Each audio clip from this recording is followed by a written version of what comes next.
everyone, and welcome to Weekends with Whitney.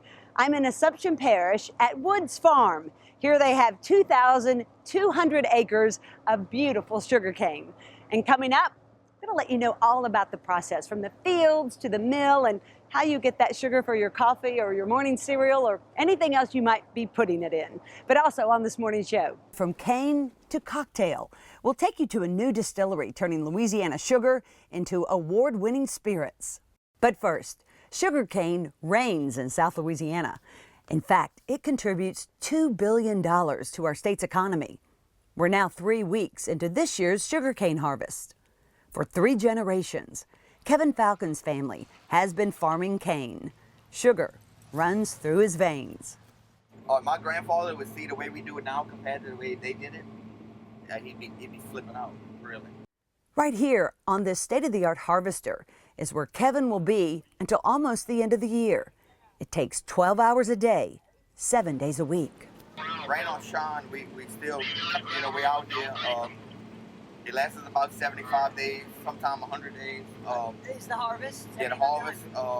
This year it looked like we may be home for Christmas, but that doesn't happen all the time. It doesn't happen often because South Louisiana is the farthest point north of the equator to produce sugarcane commercially. So Louisiana farmers have the shortest harvesting season in the world, only 3 months. Kevin and thousands of other farmers and sugar mill workers will likely spend a rare Christmas at home this year because of last year's freezing temperatures. Ronald Woods, part owner of Woods Farms, says weather defines everything around here. Well, this year we're about maybe 10%, something like that, behind the gross tons. At this time last year we were, 10% higher. So a lot of that has to do with just the winter, and it was a wet spring, got a late start. The good news is the sugar content of this year's crop is better. So Woods Farms will harvest 10% less sugar cane, but their sugar content is up about 10%. So they'll equal each other out, and their profit should be close to last year's. However, profits are hard to come by for many farmers. The price of sugar for the farmer has stayed around 18 to 20 cents a pound for nearly 20 years. Kevin says imports from other countries, especially Mexico, are a big part of the problem. With the Mexican sugar, United States can't supply all the sugar that we need. Okay. But the government don't put a quota on Mexico. They can bring as much as they want. They might tell United States we only bring in this much. But if they have a big year, they just dump all kind of sugar. That makes our price go down. But that could finally be changing. Just this week, a blockbuster settlement in a lawsuit involving a trade battle between the U.S. and Mexico over sugar duties is being finalized. It's news Ronald has been waiting years for. But I think they've covered something. They've won some lawsuits that should start turning that around, hopefully. It's also big news for Kevin, who, after working for Ronald 25 years, recently bought 25% of this farm. But I feel fortunate on being able to, to own my own business. It's exciting. It's different than just working here, Yeah. It's a big responsibility, but... Kevin's future and that of hundreds of other farmers like him is now a whole lot sweeter after this week's victory over Mexican sugar. And stay with us, because coming up on Weekends with Whitney, from the field to the sugar factory, we're going to find out how they do this after this. You can count on Jerry Lane. At Jerry Lane, they rolled the red carpet out for me. It's always been Jerry. Jerry Lane. You know what? It's tradition, it's family, and that's what keeps us coming back to Jerry Lane. Get the lane, get the lane. Get the lane, get the lane. Get the lane, get the lane. We're a Jerry Lane family. Always me too. You can count on Jerry Lane. Hi, I'm Dr. Ann Zedlitz, board-certified dermatologist, laser specialist, and an expert injector. Not all skin types are the same, so not all treatment should be the same. Are you looking to reduce fine lines and wrinkles? We can do that.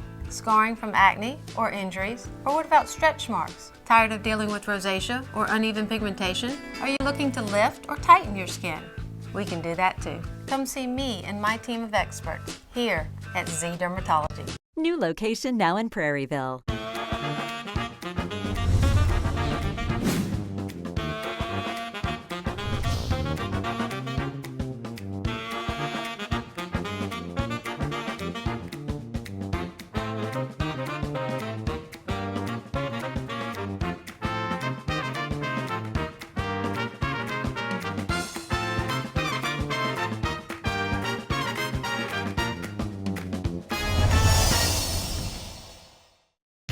you know the best thing about Raising Cane's?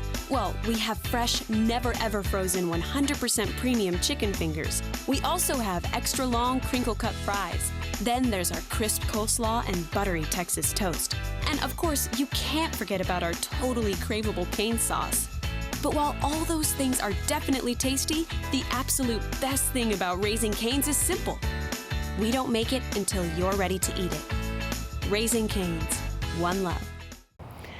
Welcome back to Weekends with Whitney, everyone. Did you know that sugarcane, the plant, dates back 8,000 BC?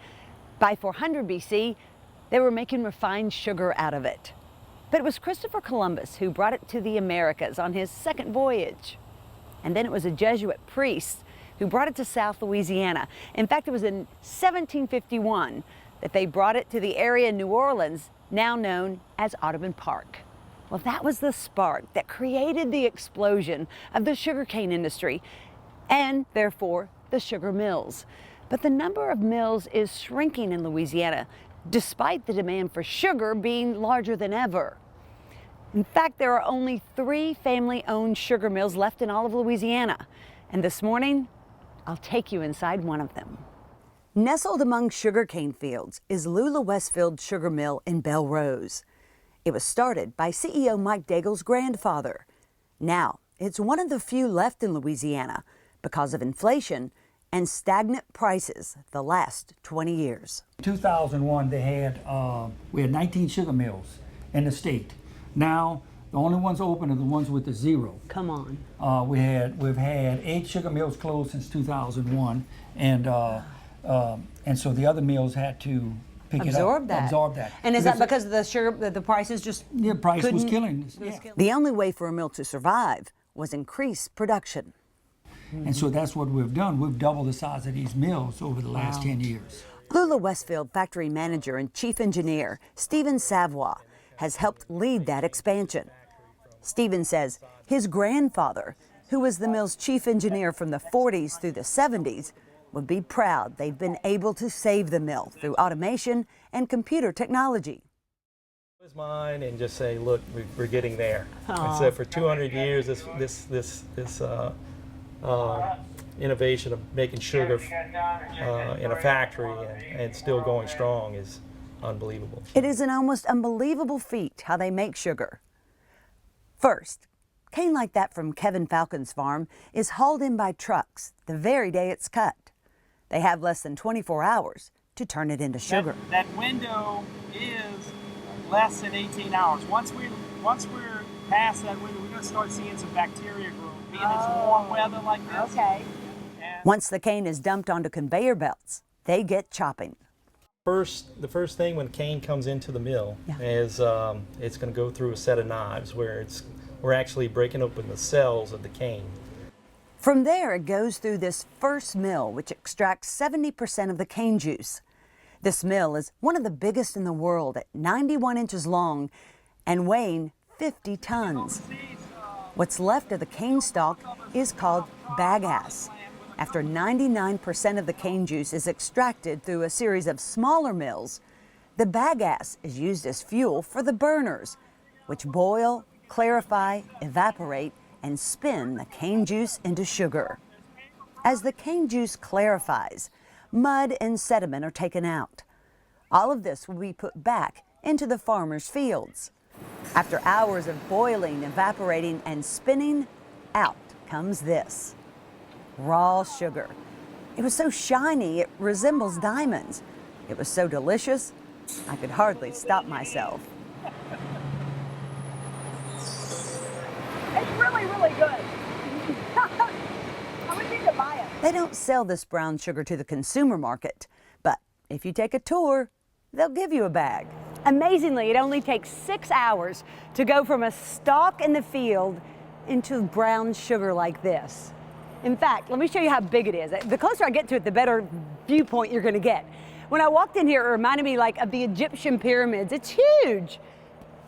In fact, it's 25 million pounds of brown sugar. And they did all this in just 2 weeks. So what do you think the dollar figure for this is? It's worth $8 million. I don't know about you, but I've never touched $8 million. So it's time. Well, it's not real easy to climb. It's kind of like sand. Ooh, I wonder if I could make a snow angel.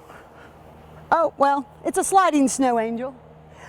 Okay, and if me being in all this sugar grossed you out because you're thinking that is going to be the sugar that winds up at my table, don't worry, because after this, all this sugar is going to a refinery. They're going to boil it down and make that crystal white sugar. You don't have anything to worry about.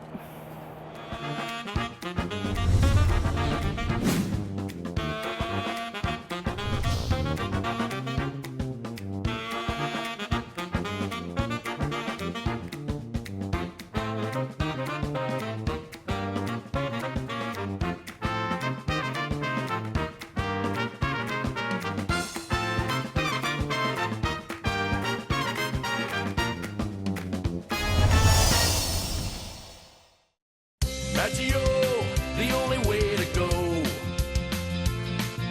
Maggio Buick GMC, your satisfaction's our specialty. We really deliver on Falls River, here in New Roads. Small town atmosphere, legendary service for over 60 years. Maggio, the only way to go. The only way to go, that's Maggio. This segment brought to you by our friends at Wayne Stabler Companies. Thibodaux, Louisiana has long been known for its sugarcane. Its people have a great spirit. But now it's becoming known for another type of spirit, the drinkable kind.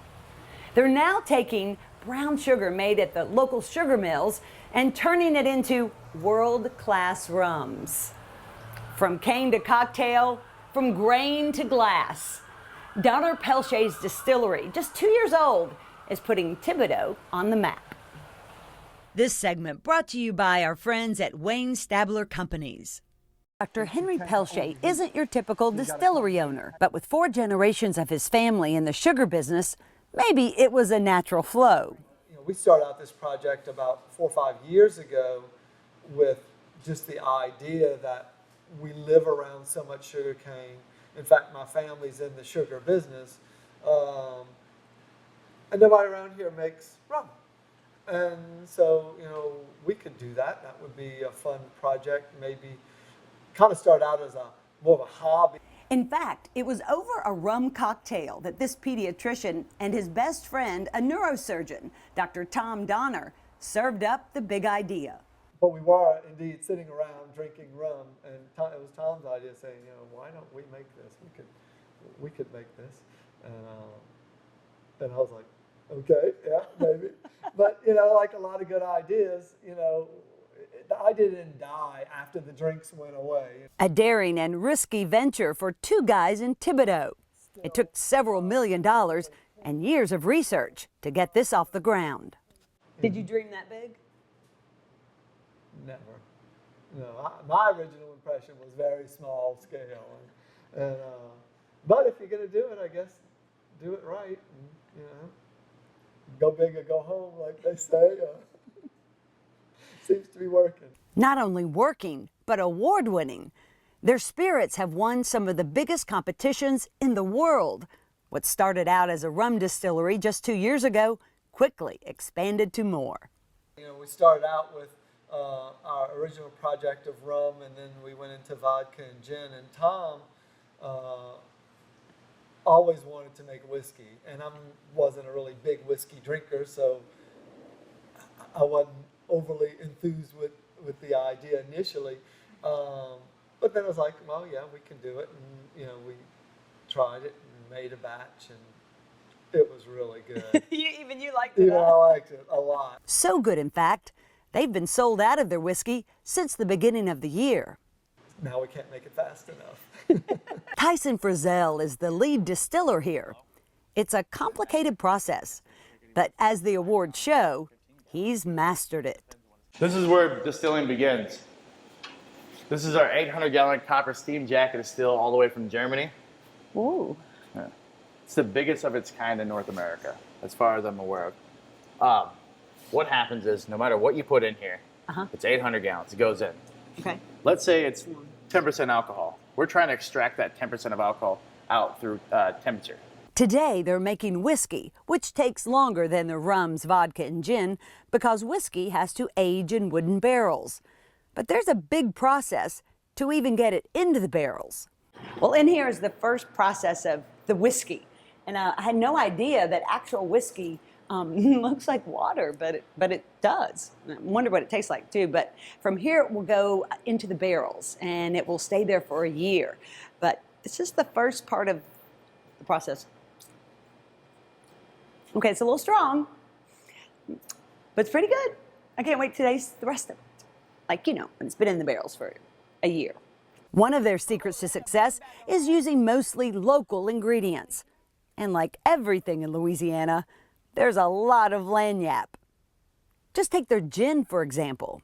We add in the juniper berries, orris root, angelica root, grains of paradising, pink peppercorn, lemon peel, orange peel, lavender, fresh cantaloupe, and fresh satsuma.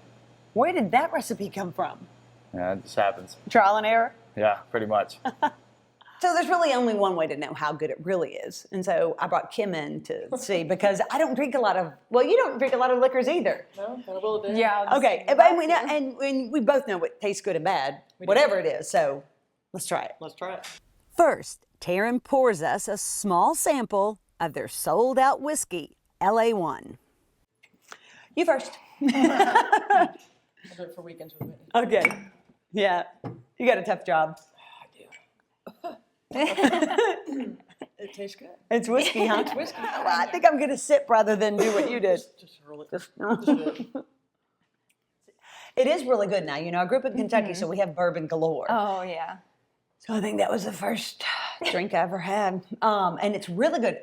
I do taste a little bit of the chocolate in the back. Next, the Oriza vodka. We are the only distillery in the United States to use long grain rice. It's very, very difficult to convert it to alcohol. And we find that it's really, really smooth because of the way that we distill it. It also has a creaminess to it and almost like a sweet finish. And that is from the rice. Cheers. Cheers. See what we think. Still straight alcohol. Okay. Sorry, I just thought. The shooter, man. The key is not to take the whole thing. Follow my lead. I like the style. I know. She does have better style, doesn't she? Then the Oriza gin. In college, that gin was not my friend. Yeah. I don't drink much gin. No, but a we'll lot see. of people don't. Oh, but it's good. It's Yeah. Oh, now that is good. You're right. We will take that. Yeah. Now it's time to taste their rum, which started all this. They have 3 different varieties, all named after the legendary Rougaroux, a part man, part werewolf creature that roamed the sugarcane fields. Parents warned their children of the Rougaroux to really keep them out of the nearby cane fields where they could get lost or hurt. Up first, it's 13 pennies. It's a praline flavored rum. Okay, it smells yummy. It's yummy. It's pretty yummy. Whew. Yep. Straight alcohol. Remember that. Yeah. Wait till you get to the 101 proof. Then it's their Rougaroux Full Moon Dark Rum. Well, that would make you howl at the moon. That one tastes thicker. Yeah. But I It's do taste the from the oakiness. oak. I do taste oak. Yeah. Wow. Yeah. That would be good in some Christmas candy, too. Oh, yeah. We use oak chips to Asian flavor it. We finish with Rougaroux Sugar Shine. So this is my personal favorite of all 3 rums because I like. Blow her down with a feather. It'll knock. Wow, yeah, that's yummy. It's all great. Congratulations. Thank you. Thank you. We're very excited about it. And you can do all this too. They offer tours and tastings 6 days a week. A fun idea, especially when out-of-towners come for a visit and you want a new place to take them. So Taryn made for me what she says is one of the most popular drinks here in their tasting room, and it is the Praline White Russian. I'm going to find out if it's all that or not, but it's made with their award-winning and, delicious 13 pennies Rougaroux Praline rum. So let's see. Oh yeah, it's good. Kind of tastes like dessert too, So it would be a perfect after-dinner drink or serve it up for dessert, whatever you want to do. The holidays are coming. So if you want this recipe, she's given it to me and you can find it on our website, weekendswithwhitney.net. And stay with us. Much more of Weekends with Whitney coming up right after this.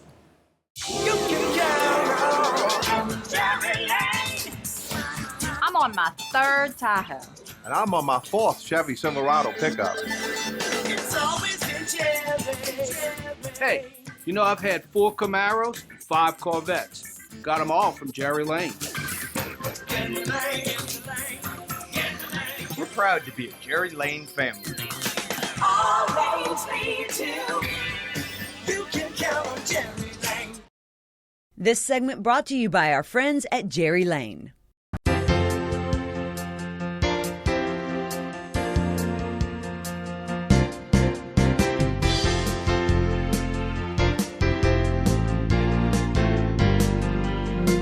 Welcome back, everyone. We're sitting down with Dr. Nikki Abraham, and we're talking about what we spend our attention on. What do you spend your attention on, and what does it say about you? Nikki joins us. I always think of it in these terms, Whitney. We attend a football game, okay? We attend church. We think of attendance. I attend something. Wonderful. Now, think of it mentally. Attention is very close to attendance. Ah, yes. So what do we give our attention to? It's not just what we attend. I mean, we're sitting out here in this incredible space, and I'm looking up and I'm seeing the blue sky, I'm hearing the traffic, and I'm attending to it. Yes. Right? Right. I'm not putting my attention to all other worries or concerns or negativity or problems of the world. I'm just giving my attention to this because we're limited. We're limited in our attention span. And it says a lot about our values, right? It says a lot about our values. So, because we have put choices. It another, we have choices.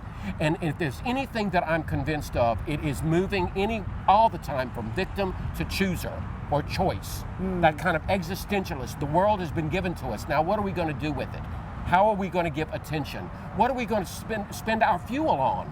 Sure. And what about positive and negative attention? There has to be a little of both, I guess. Well, I think there needs to be always a critical posture, which is a very good statement. There needs to be a critical posture. That's not negative. Critical always means you're taking and you're trying to better what you already have, which is really what competition is. It's what I'm giving my attention to. I keep coming back to that because I think the mind has such a way of wandering off into stuff that doesn't matter. Right. It really doesn't matter. Yes, and you know what? And you bring up a point which is worry, which I know we're going to touch upon. We're going to talk about next week. Well, you mentioned critiquing, and I have asked you and a lot of other people out there, and your comments are welcome as well, about what they thought of the show. And I didn't want them to give me all great sunshine things. I said, I want you to tell me things that will make it better. Exactly. And sometimes it's hard to hear. It is hard to hear, but that's positivity coming in, that's self-care and self-discipline coming in, which we've talked about already. And now we're looking at, I think it's a good show. How am I going to make it better? How am I going to always be making it better? Whitney, I don't want to ever stop growing, which means, am I going to give attention to where I am now, or spend it wasting it away? Sure. I find it very interesting and almost challenging to stay in my little small world because we are so bombarded with so much stimuli. We can give our attention to innumerable things and never get anything done. True. You can just click on the internet and have 3 billion gazillion things to look at, but you have to redirect. What's my passion? What's my interest? What significance am I going to make in this world? With my little world that's little less than an angel. And I really mean that. It's like we're tiny in this world of what? Eternity. And yet we're magnificent creatures with incredible creativity and incredible resourcefulness. Yes. You know that, as you just said. I think it's a great example about the show. You want it to get better. Yes. What do you need to give attention to? Yes. We were talking with your producer, the editor, Kim, about how she's got to give attention to so many things when this is happening. All right, and how difficult. It's difficult, but you know what it does? What? It takes her off any kind of worry. Oh, that's true. It focuses her in the moment. Isn't that what attention is? That's very good. I'm so caught up in playing that piano that I'm not thinking of anything else. That's right. And we're going to touch on worry next week because a lot of us worry too much and a lot of times about things we really have no control over. So next week we're going to touch on that. But we appreciate your attention today. And we appreciate your attention today for paying attention to Weekends with Whitney. And we'll be back.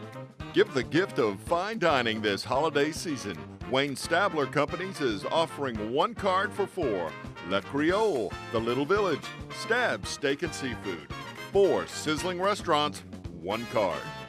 Hi, I'm Dr. Ann Zedlitz, board-certified dermatologist, laser specialist, and an expert injector. Not all skin types are the same, so not all treatment should be the same. Are you looking to reduce fine lines and wrinkles? We can do that. Scarring from acne or injuries? Or what about stretch marks? Tired of dealing with rosacea or uneven pigmentation? Are you looking to lift or tighten your skin? We can do that too. Come see me and my team of experts here at Z Dermatology. New location now in Prairieville. Thanks so much for starting your Sunday morning with us here on Weekends with Whitney. One of my favorite things that happens every year is happening behind me. It's hard for you to see, but they're the white pelicans. They have been arriving here in Baton Rouge at the LSU Lakes for several years now, and you probably want to know a lot more about them, because I certainly do. I'm going to get you some answers for next week. Where do they come from? Where are they going? How much do they eat here? And do the same birds come back every year? We'll answer those questions and many more coming up next weekend on Weekends with Whitney. But right now, we give you a close-up view and more of the white pelicans.